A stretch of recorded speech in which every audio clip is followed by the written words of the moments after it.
Is it not possible, just please listen to it, is it not possible to end one of the contents of your consciousness? Your hurt, your psychological wound. Surely you know what that means. Most of us psychologically have been hurt from childhood, parents, school, whole existence. We are hurt. That's part of your consciousness. Can you end that hurt completely, totally wipe it out, without leaving a mark? You can, can't you? If you pay attention to the wound, know what has caused it, and the wound is the image you have about yourself that has been wounded, and end that image that is wounded. You can do that if you've gone into it very, very deeply. Or if you're attached to somebody.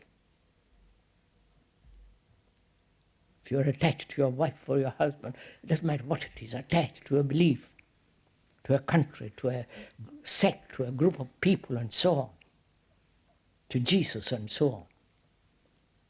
Can you not completely, logically, sanely, rationally end it? Because you see, attachment implies jealousy, anxiety, fear, pain, and having pain, you become more and more and more attached.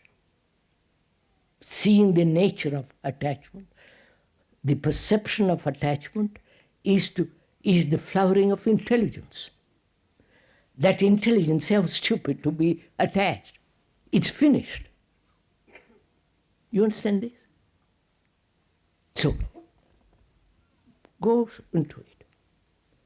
Or you have a particular psychological habit, thinking always in certain direction. That's part of your consciousness. Can thought move away from the groove, from the rut? Of course it can. So it is possible, please listen, it is possible to empty totally, completely the content.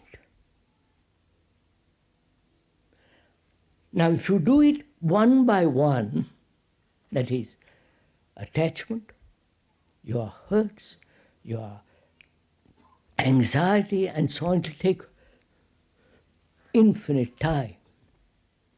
See what is involved. If you do it one by one, it will take time. So you're caught in time again. I wonder if you see this. Whereas, is it possible to empty it without involving time instantly, as a whole, not parts? Now I'll show it to you. Don't shake your head or agree or disagree.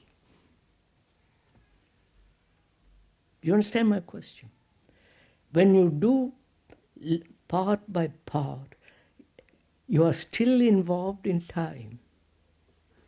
If you realize that, if you really see the truth of it, then you won't do it partially, right? Naturally. Then you move to a different question, which is, can it be done in its entirety? That is, can I look, is there an observation of this consciousness, which is not mine really? It's not my particular consciousness, it's the universal consciousness. My consciousness is like your consciousness, or somebody else's consciousness. Because we suffer, we go through agony, etc., etc. There may be few who have said, oh, they've flowered out, gone beyond. That's irrelevant.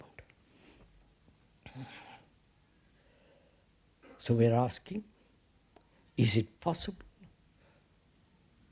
to observe the thing in its entirety,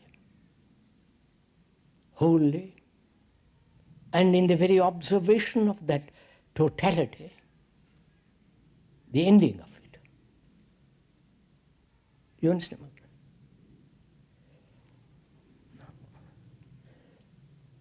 So is it possible to observe your hurt or your anxiety or your guilt or whatever it is totally? You understand my question? Suppose I have guilt. I feel guilty, which I don't, but suppose I do. Can I look at that guilt with how it arose, what was the reason for it, and how I'm dreading further, and so on? The entire structure of guilt, can I observe it and wholly? Of course you can. No? You can observe it only wholly when you are aware of the nature of being hurt. You can be aware of it and the guilt and so on, all the various things that we have collected. You can be aware of it if there is no direction or motive involved in that awareness. Have you understood this? I'll explain. I'll go into it.